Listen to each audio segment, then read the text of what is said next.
नमस्कार विद्यार्थी मित्रांनो, प्रवीण अकॅडमीत आपलं स्वागत। स्पर्धा परीक्षेच्या संदर्भात कोणताही प्रॉब्लेम येत असेल तर आम्हाला 7410009900 किंवा 86055233 या नंबरवर कॉल करून तुमच्या शंका विचारू शकतात। बघा, आपल्याकडे स्पर्धा परीक्षेमध्ये अनेक प्रकारच्या स्पर्धा परीक्षांचं ऑनलाईन ऑफलाईन प्रिपरेशन करून घेतलं जातं। बघा, आज आपण डिस्कस करणार आहोत उत्तर मौर्य काळ। काय डिस्कस करणार आहोत? उत्तर मौर्य काळ। बघा, एक टाइमलाईन समजण्यासाठी आपल्याला सर्वात इम्पॉर्टन्स आहे। आता बघा, फॉर एक्झाम्पल तुम्हाला माहित असेल भारतामध्ये पहिल्यांदा काय सुरू झालं होतं? ठीक आहे, भारतामध्ये सर्वात पहिले काय सुरू झालं होतं की तुम्ही भारताचा इतिहास विचार करणार तर पहिल्यांदा तुम्ही विचार करणार तर पाषाण काळ, बरोबर आहे ना?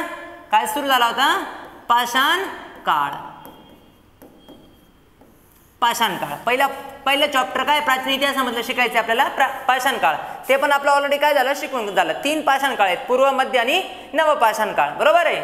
या पद्धतीने त्याच्यानंतर दुसरा पॉइंट, पाषाण काळानंतर भारतामध्ये उत्तर पाषाण काळानंतर भारतात काय आली? हडप्पा संस्कृती। काय आली? हडप्पा संस्कृती। हडप्पा संस्कृती आली। हडप्पा संस्कृतीबद्दल पण आपल्याला शिकलोय आपण। त्याच्यानंतर तिसरं चॅप्टर आपल्याला टायमिंग नुसार, आता हडप्पावासी लोक काय झाले, हडप्पानी आर्यांनी हडप्पावर काय केलं? आक्रमण केलं। आर्यांनी हडप्पावासियांवर काय केलं? आक्रमण केलं। म्हणून हडप्पावासी जे होते ते सिंधू नदी सोडून कोणत्या नदीच्या काठावर आले? गंगा नदीच्या काठावर आले आणि 16 महाजनपद उदयास आले। 16 महाजनपद काय आली? उदयास आली। 16 महाजनपद उदयास आली। हे पण चॅप्टर आपल्याला शिकून झाले की 16 महाजनपद म्हणजे काय, राजधानी काय, सर्व काही शिकून झालं। आता एक राजा येईल जो 16च्या 16 महाजनपद जिंकून घेण्याचा काय करेन? प्रयत्न करेन। चौथं चॅप्टर आपण शिकलो होतो। कोणतं चॅप्टर होतं? चौथं चॅप्टर आपण काय शिकलो होतो? चंद्रगुप्त मौर्य काळ। चंद्रगुप्त मौर्य असेल, त्याचा पोरगा बिंदुसार असेल आणि त्याचा पोरगा सम्राट अशोक असतील, म्हणजेच आपण काय शिकलोय? मौर्य काळ। काय शिकलोय? मौर्य काळ। आता सम्राट अशोकचे मुलं किंवा त्याचे येणारे जे वंशज होते त्यांनी पण सम्राट अशोक प्रमाणेच काय केलं? शांततेचं धोरण स्वीकारलं। आणि शांततेचं धोरण स्वीकारल्यानंतर मग अनेक देशी राजे होते, सरदार होते, त्यांनी आपलं राज्य निर्माण केलं आणि काही विदेशी आक्रमण झालं। म्हणून पुढचं 5वं चॅप्टर आपल्याला शिकायचंय उत्तर मौर्य काळ। काय शिकायचंय? उत्तर मौर्य काळ म्हणजेच काय? मौर्यांनंतर चंद्रगुप्त, बिंदुसार, सम्राट अशोक आणि त्याच्या वंशजांनंतर भारत कसा होता ते आज आपल्याला काय करायचं? शिकायचं आहे। 5 चॅप्टर आपण टायमिंग लाईन नुसार बघत आहोत, तर 5वं चॅप्टर आपण काय करत आहोत? हे डिस्कस करत आहोत। ठीक आहे, मग जर तुम्ही उत्तर मौर्य काळ बघाल तर त्याचा कालावधी आहे इसवी सन पूर्व 185 ते इसवी सन 25। हा कोणाचा कालावधी आहे? उत्तर मौर्य काळाचा कालावधी आहे। या उत्तर मौर्य काळामध्ये म्हणजे सम्राट अशोकचे जे वंशज होते त्यांनी भारतामध्ये कसं धोरण स्वीकारलं? अतिशय शांततेचं धोरण स्वीकारलं। त्यामुळे अनेक देशी राजे होते, त्या देशी राजांनी स्वतःचं साम्राज्य उभं केलं। ही 4 देशी राजे आहेत, त्यांनी स्वतःचं साम्राज्य उभं केलं आणि ही 4 लोक अशी होती जी विदेशातनं आक्रमण करून भारतात आली। 4 देशी राजे होती, म्हणजे सम्राट अशोकच्या काळामध्ये ती सरदार होती, त्यांनी स्वतःचं राज्य निर्माण केलं हे 4, आणि 4 लोक काय आले? विदेशी आक्रमण करण्यासाठी आले। पहिले देशी राजे कोण कोण आहेत बघा? शुंग असतील, कण्व असतील, सातवाहन असतील आणि चेदी। ठीक आहे, चेदी म्हणजेच कलिंगचा प्रदेश। बघा, हे 4 देशी सरदार होते, यांनी स्वतःचं साम्राज्य उभं केलं भारतामध्ये। कोण कोण?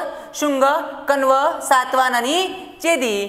आणि विदेशी लोक, 4 विदेशी लोकांनी काय केलं? आक्रमण केलं। एक युनानी, शक शासक, पल्लव आणि कृषाण, या 4 लोकांनी काय केलं? विदेशी आक्रमण केलं। आणि 4 काय होती? देशी सरदार होती, त्यांनी काय केलं? साम्राज्य स्थापन केलं। आपल्याला परीक्षेमध्ये ह्यांच्याबद्दल जास्त माहिती येत नाही, पण या सर्वांबद्दल, देशी सरदारांबद्दल ज्यांनी राज्य निर्माण केलं, या सर्वांबद्दल डिटेल माहिती विचारली जाते। मग आज आपल्याला शिकायचे उत्तर मौर्य काळामध्ये या 4 राजांविषयी। शुंग घराणं असेल, कण्व घराणं असेल, सातवाहन घराणं असेल आणि चेदी घराणं असेल, या 4 राजांबद्दल आपल्याला डिटेल शिकायचं आहे मित्रांनो। बघा, तुम्ही बघाल तर हा जो तुम्ही डायग्राम मध्ये हा दिसतोय, हा आहे शुंग घराण्याचा एरिया। हा कोणत्या घराण्याचा एरिया आहे? शुंग घराण्याचा एरिया दिसतोय तुम्हाला। बघा, आता मगधमध्ये शुंग घराणं इसवी सन पूर्व 125 तर इसवी सन पूर्व 73 पर्यंत राज्य केलं। शुंग घराण्याने काय केलं? 125 इसवी सन पूर्व ते इसवी सन पूर्व 73 पर्यंत काय केलं? राज्य केलं। शुंग घराण्याचे संस्थापक कोण आहेत? पुष्पमित्र शुंग। कोण आहे? पुष्पमित्र शुंग हा शुंग घराण्याचे संस्थापक आहेत। याचे पूर्वज उज्जैनच्या प्रदेशातील भारद्वाज ब्राह्मण होते आणि मौर्यांना काय देत होते? सेवा देत होते। म्हणजे मौर्यांच्या काळामध्ये सरदार होते। थोडक्यात मौर्यांच्या काळामध्ये काय होते? सरदार होते। कोणाचे पूर्वज? पुष्पमित्र शुंगाचे पूर्वज, कारण की पुष्पमित्र शुंग हा शुंग घराण्याचा काय मानला जातो, संस्थापक मानला जातो. मौर्य घराण्याचा शेवटचा राजा. मौर्य घराणा म्हणजे कोणतं, चंद्रगुप्त मौर्य असेल त्याचा पोरगा बिंदुसार असेल त्याचा पोरगा सम्राट अशोक असतील, यांचा सम्राट अशोक असतील. आणि मग या मौर्य घराण्याचे जे शेवटचा राजा होता बृहदत्त, कोण होते, बृहदत्त, याचा पुष्पमित्र याचा पुष्पमित्राला काय नियुक्त केलं होतं, सेनापती नियुक्त केलं होतं. पुष्पमित्राला काय नियुक्त केलं होतं, बृहदत्तने सेनापती नियुक्त केलं होतं. पुष्पमित्र शुंगला बृहदत्तने काय केलं होतं, सेनापती नियुक्त केलं होतं. आणि बृहदत्त म्हणजे सम्राट अशोकचे वंशज. बृहदत्त म्हणजे काय, सम्राट अशोकचे वंशज. ठीक आहे. सेनापती कोण, पुष्पमित्र, आणि राजा कोण, बृहदत्त, सम्राट अशोकचे वंशज मौर्य साम्राज्यामध्ये. आता काय झालं पुढे, बृहदत्त जेव्हा सैन्याचं प्रदर्शन निरीक्षण करत होता, सैनिकांच्या प्रदर्शनाचं काय करत होता, निरीक्षण करत होता, तेव्हा पुष्पमित्राने सर्व सैनिकांसमोर बृहदत्तचा खून केला. सर्व सैनिकांसमोर कोणाचा खून केला, बृहदत्तचा खून केला. राजाचा खून केला कोणी, सेनापतीने, पुष्पमित्राने. आणि अशा पद्धतीने मौर्य साम्राज्याचा काय झाला, शेवट झाला आणि शुंग घराण्यास उदयास आला आणि शुंग घराण्याने राज्य करायला सुरुवात केली. म्हणजेच बृहदत्तचा खून केला पुष्पमित्र शुंगाने आणि स्वतःच गादीवर जाऊन बसला. आणि त्याची प्रतिष्ठा वाढली, कारण की खून कशासमोर केला आहे, सर्व सैनिकांसमोर खून केला. म्हणून बृहदत्त यांनी नंद घराणं, या बृहदत्त यांनी मौर्य घराणं संपलं आणि शुंग घराणं भारतामध्ये काय आलं, उदयास आलं, या मगधमध्ये उदयास आलं. नेक्स्ट पॉईंट बघा, आपण डिस्कस करू मित्रांनो. ठीक आहे, नेक्स्ट पॉईंट डिस्कस करू. आता हे मगधचे शुंग घराण्याचा कालावधी लिहिला, बरोबर आहे. आता पुष्पमित्राने काय केलं, पुष्पमित्राने काय केलंय, विदिशा, ही म्हणजे विदिशा म्हणजे कोणत्या प्रांताची राजधानी होती, अवंती राष्ट्राची राजधानी होती. आपण ऑलरेडी मौर्य साम्राज्यामध्ये डिस्कस केलंय.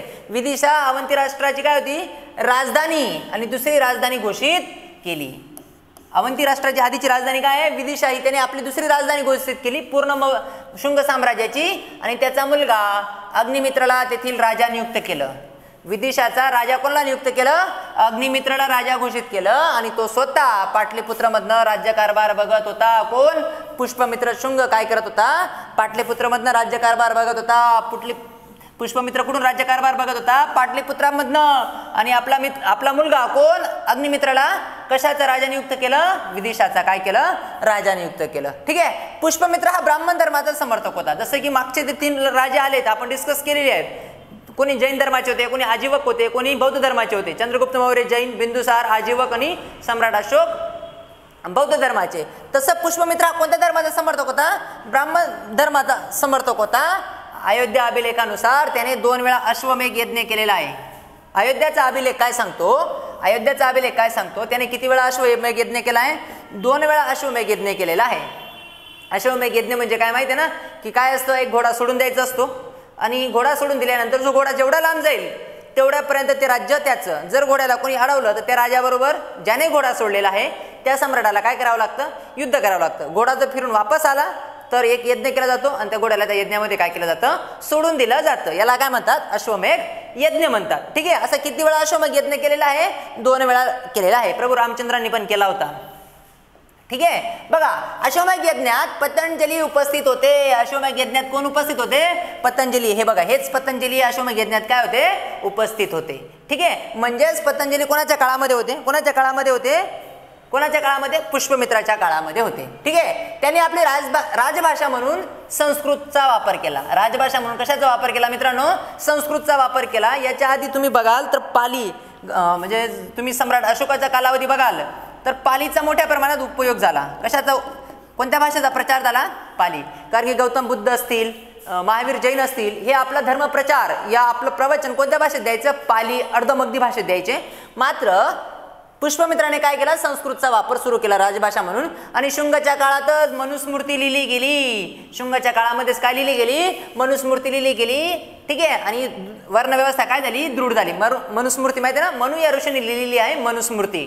त्याच्यामध्ये 4 वर्णव्यवस्था दिल्या आहेत, ब्राह्मण, क्षत्रिय, वैश्य आणि शूद्र. असं म्हणतात की ब्राह्मण देवाच्या मुखातनं जन्माला आलेले आहेत. ब्राह्मण कुठून जन्माला आलेले आहेत, देवाच्या मुखातनं जन्माला आले. त्यांचं काम काय, ज्ञानदान करणं.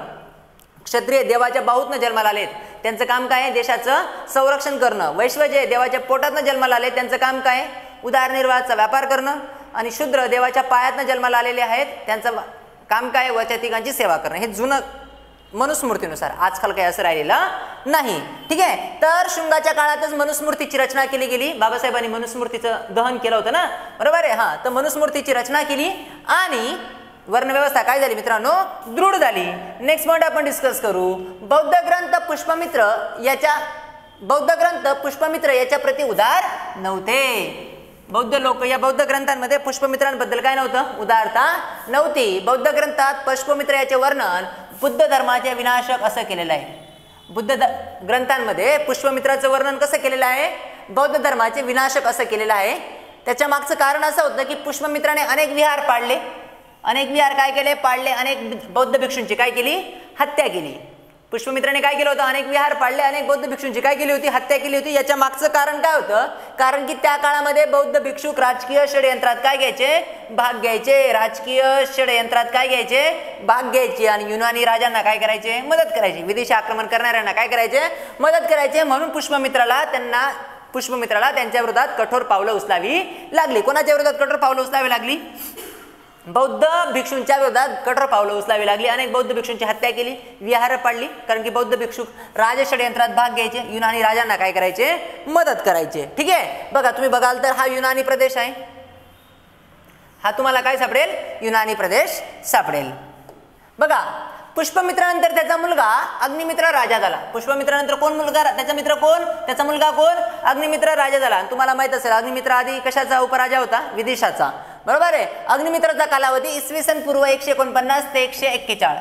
ठीक आहे, आणि अग्निमित्राच्याच काळामध्ये प्रसिद्ध नाटक लिहिलं गेलं, कोणतं, मालविकाग्निमित्रम, बरोबर आहे. आणि या मालविकाग्निमित्रमचा नायक कोण होता, अग्निमित्रच होता. ठीक आहे, आणि हे नाटक कोणी लिहिलेलं आहे, महान कवी कालिदास यांनी. ठीक आहे, मालविकाग्निमित्रम. कालिदासांबद्दल आपण डिटेल डिस्कस करणार आहोत. ठीक आहे, कालिदासांचं प्रसिद्ध नाटक कोणतं, मालविकाग्निमित्रम. या नाटकाचे जे नायक होते कोण होते, अग्निमित्र होते. ठीक आहे, बघा त्याच्यानंतर जर तुम्ही विचार करणार नेक्स्ट पॉइंट, तर अग्निमित्रानंतर अनेक राजे आले. कोण कोण आलं, अग्निमित्रानंतर सुश्रेष्ठ आला, वासुमित्र आला, वर्जमित्र आला, भागवत आला, देवभूती आला. ठीक आहे, आणि शुंग घराण्याचा शेवटचा राजा कोण होता, देवभूती. शुंग घराण्याचा शेवटचा राजा कोण होता, देवभूती होता. इसवी सन पूर्व 82 ते 73 हा त्याचा कालावधी आहे. आणि त्याचा खून कण्व घराण्याच्या वासुदेवने केला. कण्व घराण्याचा खून वसुदेवने केला. आणि अशा पद्धतीने शुंग घराण्याचा शेवट झाला. आणि कोणत्या घराण्याचा उदय झाला, कण्व घराण्याचा काय झाला, मगधमध्ये उदयास आला. कोणत्या घराणं उदयास आलं, कण्व घराणं उदयास आलं. ठीक आहे, बघा आता कण्व घराण्याबद्दल माहिती डिस्कस करू. इसवी सन पूर्व 73 ते इसवी सन पूर्व 28 हा कालावधी कोणाचा आहे, कण्व घराण्याचा आहे. मगधमधील कण्व घराणं इसवी सन पूर्व 73 ते 28 मध्ये आहे. शुंगानंतर थोड्या कालावधीसाठी कण्व घराण्यांनी काय केलं, मगधवर राज्य केलं. ठीक आहे, कण्व घराण्याने म्हणजे जवळजवळ तुम्ही 73 ते 28 काढून घ्या, किती वर्ष झाले. आणि या घराण्याचा संस्थापक कोण होता, वासुदेव. आणि आधी शिकलोय आपण, वासुदेवने कोणाची हत्या केली, शुंग घराण्याचा शेवटचा राजा कोण, देवभूतीची काय केली होती, हत्या केली होती. ठीक आहे, बघा कण्व एक ब्राह्मण होता, एक ब्राह्मण घराणं होतं. कण्व एक काय होतं, ब्राह्मण घराणं होतं. या घराण्यालाच कण्वयान घराणं असं म्हणून सुद्धा ओळखलं जातं. या घराण्याला काय म्हणून ओळखलं जातं, कण्वयान घराणं म्हणून सुद्धा काय केलं जातं मित्रांनो, ओळखलं जातं. या घराण्यातील फक्त 4 राजांबद्दल आपल्याला माहिती आहे. इतिहासकारांना या घराण्यातील किती राजांबद्दल माहिती आहे, 4 राजांबद्दल माहिती आहे. 4 राजांच्या पलीकडे इतिहासकारांना याची माहिती नाही. कोणत्या घराण्याबद्दल, कण्व घराण्याबद्दल. कोण कोण आहेत ते 4 राजे, एक आहे वसुदेव, भूमिमित्र, नारायण आणि सुशर्मन. असे 4 राजांबद्दलच माहिती आहे. आणि अतिशय कमी कालावधीसाठी या घराण्याने काय केलं, राज्य केलं. त्याच्यानंतर एक मोठं घराणं भारतावर राज्य करण्यासाठी आलं, कोणतं, सातवाहन. कोणतं घराणं महाराष्ट्रात राहिलं, सातवाहन. इसवी सन पूर्व 60 ते इसवी सन 255 एवढ्या काळामध्ये म्हणजे जवळजवळ 300-325 वर्ष या घराण्याने भारतावर काय केलं, या दक्षिण भारतावर काय केलं, राज्य केलं. दक्षिण भारतात मौर्याप्रमाणे एक मोठं साम्राज्य उभं करण्याचं पहिलं राजघराणं आहे, कोणतं, सातवाहन. दक्षिण भारतामध्ये जसं उत्तर भारतामध्ये मौर्य घराण्याने पहिल्यांदा एक मोठं साम्राज्य उभं केलं, तसं दक्षिण भारतामध्ये सातवाहनाने एक मोठं साम्राज्य उभं केलं. या साम्राज्याचे संस्थापक कोण आहेत, सिमुख. कोण आहेत, सिमुख आहेत. इसवी सन पूर्व 60 ते इसवी सन पूर्व 37 हा त्यांचा कालावधी आहे सिमुखचा. सातवाहन घराण्याचा संस्थापक हा मूळ बेल्लारी इथला आहे. बेल्लारी माहिती आहे ना, बेल्लारी मतदारसंघ फेमस होता, नंतर डिस्कस करू आपण. आंध्र प्रदेशमध्ये होता, म्हणून या घराण्यात आंध्र सातवाहन असं पण म्हणतात. या घराण्याला काय म्हणतात, आंध्र सातवाहन असं म्हणतात. जैन ग्रंथानुसार सिमुकची हत्या त्याचा भाऊ कृष्ण किंवा कान्हाने याने केली. जैन ग्रंथ काय सांगतात, सिमुकची हत्या कोणी केली, त्याचा भाऊ कृष्ण किंवा कान्हा याने केली आणि तो काय झाला, राजा झाला. आता पुढचा राजा कोण झाला, कृष्ण किंवा कान्हा. ठीक आहे, बघा मग तुम्ही बघाल तर सातवाहनांचा कालावधी दिलाय. दक्षिण भारतामध्ये सर्वात मोठं सातवाहन राज्य उदयास होतं.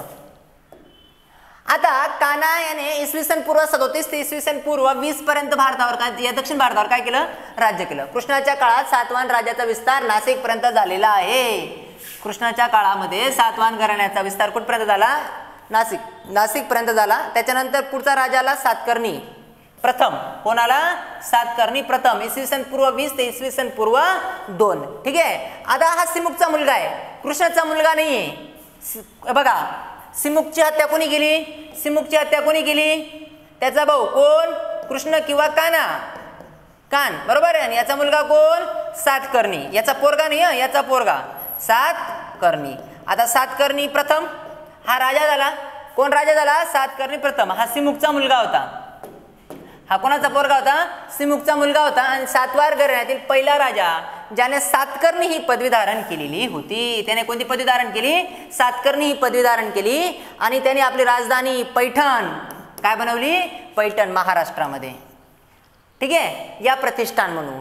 आणि पैठण त्याने राजधानी बनवली. त्याने मराठ्यांचा या महाराष्ट्राचा हा अपभ्रंश आहे. याची मुलगी नागनिका हिच्याशी विवाह केलेला होता. कोणी, सातकर्णी प्रथमने. नानागड अभिलेखाविषयी याच्यात माहिती मिळते आपल्याला की त्याने मरहट्ट्याची मुलगी नागनिका याच्याशी काय केला होता, महाराष्ट्रामध्ये राहणारे मरहट्टा, ठीक आहे, मरहट्टी, आणि त्यांची ही महाराष्ट्राचं नाव अपभ्रंश झालेलं आहे त्याच्यावरून. ठीक आहे, नागनिका हिच्याशी विवाह केला. याची माहिती आपल्याला नानागड अभिलेखात पाहण्यास मिळते. नानागड अभिलेख कुठे आहे मित्रांनो, पुणे जिल्ह्यामध्ये आहे. ठीक आहे. त्याने कलिंगचा राजा खारवेल बरोबर सुद्धा युद्ध केलेलं होतं. त्याने कलिंगचा राजा खारवेल बरोबर पण काय केलेलं होतं, युद्ध केलेलं होतं. खारवेल बरोबर युद्ध केलं. कोणी, सातकर्णी प्रथमने. ठीक आहे. आणि इतिहासामध्ये कलिंगचा हा सर्वात प्रसिद्ध राजा होऊन गेलेला आहे. कोण, खारवेल. ठीक आहे. नेक्स्ट बघा, त्याने नानागड अभिलेखात दक्षिणापतपती, अतिप्रहार, अप्रतिहत चक्र, सिमुक वंशाचे धनी असं स्वतःला म्हणून घेतलेलं आहे. 3 पदव्या स्वतःला घेतल्या. काय काय घेतल्या, दक्षिणापतपती म्हणजे दक्षिण भारताचा साम्राज्याचा संस्थापक, अप्रतिहत चक्र म्हटलंय, आणि सिमुक वंशाचा धनी, अशा 3 पदव्या स्वतःला घेतलेल्या आहेत. सिमुक माहिती आहे ना, कारण की सातवाहनाचा तो काय आहे, संस्थापक आहे. यानंतर सातवाहन घराण्यामध्ये अनेक राजे आलेली आहेत. यानंतर सातवाहन घराण्यामध्ये काय आली, अनेक राजे आली. हाल हा सातवाहन घराण्यातला एक महत्वाचा राजा आहे, 17वा. इसवी सन 20 ते 24 हा त्याचा कालावधी आहे. सातवाहन घराण्याचा हा 17वा राजा आहे. आपल्याला फक्त जी महत्वाची राजे आहेत सातवाहन घराण्याची ती शिकायची. आणि तो एक विद्वान आणि कवी म्हणून सुद्धा काय होता, प्रसिद्ध होता. कोण, हाल, विद्वान आणि कवी म्हणून प्रसिद्ध होता. त्याने प्राकृत भाषेत गाथा सप्तशक्ती या पुस्तकाची रचना केलेली आहे. काय केलेली आहे, गाथा सप्तशक्ती या पुस्तकाची रचना केलेली आहे. आणि या पुस्तकामध्येच प्राण्यांच्या प्रेमकथा दिलेल्या आहेत. गाथा सप्तशक्तीमध्ये काय दिलेल्या आहेत, प्राण्यांच्या प्रेमकथा दिलेल्या आहेत. बघा तुम्ही जर बघाल हे गाथा सप्तशक्ती, नंतरून याचं संपादन वेगळं झालं, पण मूळ पुस्तक नाही आहे गाथा सप्तशक्ती. तर हाल याचं कोणतं आहे, गाथा सप्तशक्ती या पुस्तकाची रचना त्याने केलेली होती. ठीक आहे. त्याच्यानंतर त्याचा एक राजकवी होता, हालचा एक राजकवी होता गुणाढ्य. हालचा राजकवी कोण होता मित्रांनो, गुणाढ्य. हालचा राजकवी कोण होता, गुणाढ्य हा हालचा राजकवी होता. आणि त्याने बृहद कथा प्राकृत भाषेत एक पुस्तक लिहिलेले आहे. कोणतं, बृहद कथा हे पुस्तक लिहिले. कोणी, गुणाढ्याचं. कदाचित पुस्तक आणि त्याचे लेखक प्राचीन इतिहासामध्ये आले तर आपल्याला लक्षात ठेवता आले पाहिजे. लिलावे या ग्रंथानुसार सैनिकांचा पराक्रम सांगतो. हालच्या सैनिकांचं काय सांगतो, लिलावे हा ग्रंथ हालच्या सैनिकांचं काय सांगतो, पराक्रम सांगतो. ठीक आहे. त्याच्यानंतर गौतमीपुत्र सातकर्णी हा राजा झाला. इसवी सन पूर्व म्हणजे इसवी सन 6 ते इसवी सन 107 ते 130 हा गौतमीपुत्र सातकर्णीचा कालावधी आहे. असा पहिला राजा आहे ज्याने आपल्या नावाच्या आधी आपल्या आईचं नाव लावलं. ठीक आहे. असा पहिला राजा आहे आपल्या नावापुढे आपल्या आईचं नाव लावणारा सातवाहनातील एकमेव राजा. ठीक आहे. म्हणजे याच्यानंतर अनेक आले पण पहिला राजा आहे. आणि गौतमीपुत्र सातकर्णीच्या काळातच सातवाहनांची गेलेली प्रतिष्ठा पुन्हा मिळाली. आणि हा सातवाहन घराण्यातील कितवा राजा आहे, 23वा राजा आहे. 17वा कोण होता, हाल. हा कितवा आहे, 23वा. आणि अनेक राजे कमजोर आली तर प्रतिष्ठा कमी होते. ते राज्य अनेक शेजारचे राज्य जिंकून टाकतात आणि एखादा राजा स्ट्रॉंग निर्माण झाला तर तो परत आपल्या पूर्वजांनी गमावलेलं राज्य काय करतो, वापस मिळवतो. म्हणून गौतमीपुत्र सातकर्णीच्या काळात सातवाहनांची गेलेली प्रतिष्ठा पण काय झाली, पुन्हा मिळाली. ठीक आहे. सातकर्णी प्रथम वरती या गौतमीपुत्र सातकर्णीवरती अनेक साऊथमध्ये चित्रपट आलेली आहेत. ठीक आहे. गौतमीपुत्र सातकर्णीवरती साऊथमध्ये काय झालेली आहेत, टॉलिवूडमध्ये अनेक चित्रपट आलेली आहेत. हा पण हे जे नायक आहेत हे गौतमीपुत्र सातकर्णीचेच रोल प्ले करत आहे. ठीक आहे. त्याच्या कार्याबद्दल माहिती नाशिकच्या 2 अभिलेखात पाहण्यास मिळते. ठीक आहे. हा अभिलेख प्राकृत आणि ब्राह्मी भाषेत आहे, लिपीत आहे. हा अभिलेख गौतमीपुत्र सातकर्णीची माहिती आपल्याला कोणत्या अभिलेखात पाहण्यास मिळते, नाशिकच्या अभिलेखात पाहण्यास मिळते. माहिती असेल नाशिकचा अभिलेख कुठं आहे. ठीक आहे. तर पाहण्यास मिळते प्राकृत किंवा ब्राह्मी लिपीत दिलेली आहे. कधी नाशिक आलात तर या. बघा, गौतमीपुत्र सातकर्णीने स्वतःला वेनकटक नगराची स्थापना केली होती. गौतमीपुत्र सातकर्णीने कोणत्या नगराची स्थापना केली, वेनकटक नगराची स्थापना केली. गौतमीपुत्र सातकर्णीबद्दल कारले अभिलेखातून सुद्धा बौद्ध भिक्षुकांना कर्जत हे गाव दान देण्याची माहिती मिळते. गौतमीपुत्र सातकर्णीने कारले अभिलेखात असं लिहून ठेवलेलं आहे की बौद्ध भिक्षुकांना त्यांनी कोणतं गाव दान केलेलं होतं, कर्जत. कोणतं गाव दान केलेलं होतं, कर्जत हे गाव दान केलेलं होतं. ही माहिती आपल्याला कोणत्या अभिलेखातून मिळते, कारले अभिलेखातून मिळते. ठीक आहे. सातवाहन घराण्याचा 27वा राजा यज्ञश्री सातकर्णी हा शेवटचा पराक्रमी राजा म्हणता येईल. शेवटचा राजा पराक्रमी राजा म्हणता येईल कोणता, यज्ञश्री सातकर्णी. आणि पुलमावी तिसरा हा सातवाहन घराण्याचा शेवटचा राजा आहे. ठीक आहे. पुलमावी तिसरा हा सातवाहन घराण्याचा काय आहे, शेवटचा राजा आहे. याच्यानंतर अनेक छोटी छोटी राजे उदयास आली आणि सातवाहन घराणं काय झालं, विभागलं गेलं. त्याच्यानंतर सातवाहनांचं योगदान काय, इतिहासामध्ये सातवाहनांचं योगदान काय ते बघू. सातवाहनांच्या काळात दक्षिण भारताचा सर्वांगीण विकास झालेला आपल्याला पाहण्यास मिळेल. सातवाहनांच्या काळामध्ये दक्षिण भारताचा सर्वांगीण विकास झाला पाहण्यास मिळेल. कृष्णाप्रमाणे या राजाने पण राजाला देवाबरोबर जोडण्याचा प्रयत्न केला. म्हणजे कृष्ण माहिती आहे ना, भगवान श्रीकृष्ण हे राजे होते, यांनी पण स्वतःला देवाबरोबर जोडण्याचा प्रयत्न केला. तसंच सातवाहन राजांनी पण देवाला बरोबर राजाला जोडण्याचा काय केला गेला, प्रयत्न केला. पुढे हे इस्लाम मुसलमान राजांनी पण अनेक प्रकारे केलं. त्यांनी आपल्या नावामध्ये राम, भीम, केशव आदी देवांबरोबर ठेवलं. सातवाहनांच्या काळामध्ये काही प्रमाणात मातृसत्ता पद्धत अस्तित्वात होती. सातवाहनांच्या काळामध्ये काही प्रमाणात काय होती, मातृसत्ता पद्धत होती. नागनिका माहिती आहे ना, मराठ्यांची कन्या नागनिका कोणाची विधवा होती, ही सातकर्णी प्रथमची विधवा मुलगी कोण, नागनिका. हिने काही काळ आपल्या 2 अल्पवयीन मुलांची संरक्षकता म्हणून राज्यकारभार पाहिला. हिने काही काळ 2 आपल्या मुलांची संरक्षिका म्हणून काय बघितला, राज्यकारभार बघितला. कोणी, नागनिका. याच्या आधी माझ्या दृष्टिकोनातून इतिहासामध्ये राजघराण्यामध्ये गादीवर बसणारी एकही महिला तुम्हाला पाहण्यास मिळणार नाही. नागनिका ही पहिली महिला आहे जी राजगादीवर बसली, काही दिवस का नसेना, आपल्या मुलांचं संरक्षक म्हणून. ते मुलं कोण कोण होते, शक्तिश्री आणि वेदश्री. कोण कोण होते ती मुलं, अल्पवयीन मुलं होती शक्तिश्री आणि वेदश्री. जेव्हा सातकर्णी प्रथमचा मृत्यू झाला, शक्तिश्री आणि वेदश्री लहान होती म्हणून ती मोठी होईपर्यंत नागनिका काय झाली, सातवाहनांच्या गादीवर बसली. ठीक आहे. बघा, सातवाहन घराण्यांचं योगदान, सातवाहनांची भूमी अनुदान देण्याची प्रथा सुरू झाली. सातवाहनांनी कशाची प्रथा सुरू केली, भूमी अनुदान देण्याची प्रथा सुरू केली ब्राह्मण आणि बौद्ध भिक्षुकांसाठी. ठीक आहे. दान केली जायची भूमी, गावं काय केली जायची, बौद्ध आणि कोणत्या ब्राह्मण भिक्षूंसाठी काय केली जायची, दान केली जायची. यातूनच पुढे तुम्ही जर बघाल सामंतवाद उदयास आला. सामंतवाद बद्दल काय डिटेल बघू, पण यातूनच पुढे काय उदयास आला, सामंतवाद उदयास आला. सातवाहनांची राजकीय भाषा म्हणून प्राकृत भाषेचा उपयोग सुरू झाला. सातवाहनांची भाषा कोणती होती, प्राकृत होती. जसं की चंद्रगुप्त मौर्यांची भाषा कोणती होती, पाली. बरोबर आहे. या अशोकांची भाषा पाली. त्याच्यानंतर मध्ये जे राजे आले सातवाहनांच्या आधी, कोणते, शुंग घराणं, कण्व घराणं यांचं संस्कृत, आणि या भाऊने सातवाहनांनी काय केलं, पाली भाषेचा उपयोग केला. या काळात अमरावती कलाशैलीचा विकास झाला. अनेक कलाशैली आहेत, आर्ट कल्चरमध्ये आपण डिस्कस करणार आहोत. त्याच्यापैकी अमरावती कलाशैलीचा काय झाला, विकास झाला. बघा, कलिंगचं चेदी वंश. आता कलिंगचं कोणतं घराणं, शेवटचं घराणं राहिलेलं आहे हे चेदी घराणं. ज्या काळात दक्षिण भारतात सातवाहनांचा उदय झाला त्याच काळात उडीसामध्ये चेदी घराण्याचा काय झाला, उदय झाला. ठीक आहे. त्याच काळात चेदी घराण्याचा काय झाला, उदय झाला. मला तुम्ही चेदी घराण्याचे संस्थापक कोण आहेत शोधायचंय. चेदी घराण्याचे संस्थापक कोण आहेत बघायचंय. आणि या घराण्याचा तिसरा राजा कोण आहे, खारवेल. या घराण्याचा तिसरा राजा कोण आहे? सर्वात पराक्रमी राजा खारवेल. ठीक आहे, हा चेदी घराण्याचा सर्वात प्रसिद्ध राजा आणि या काळात कलिंगची प्रतिष्ठा याच्यामध्ये अभूतपूर्व काय झाली? वृद्धी झाली. खारवेलच्या काळामध्ये कलिंगची प्रतिष्ठा मोठ्या प्रमाणात काय झाली? वृद्धी झाली. ठीक आहे, खारवेल बद्दल माहिती मिळवण्यास एकमेव साधन म्हणजेच हाती गुफा आहे. उडीसामध्ये काय आहे? हाती गुफा आहे. प्राकृत आणि ब्राह्मी लिपीत लिहिलेलं आहे. यात पहिल्या वर्षापासून ते 13व्या वर्षापर्यंत याने कोणी खारवेलने काय काय केलं याबद्दल माहिती पाहण्यास मिळेल. कोणत्या गुफेमध्ये? हाती गुफा, उडीसामध्ये. ठीक आहे, बघा या पद्धतीने आपण महाराष्ट्रातील घराणे डिस्कस केली. पुढच्या व्हिडिओमध्ये नेक्स्ट पॉइंट डिस्कस करू. Thank you for watching this video.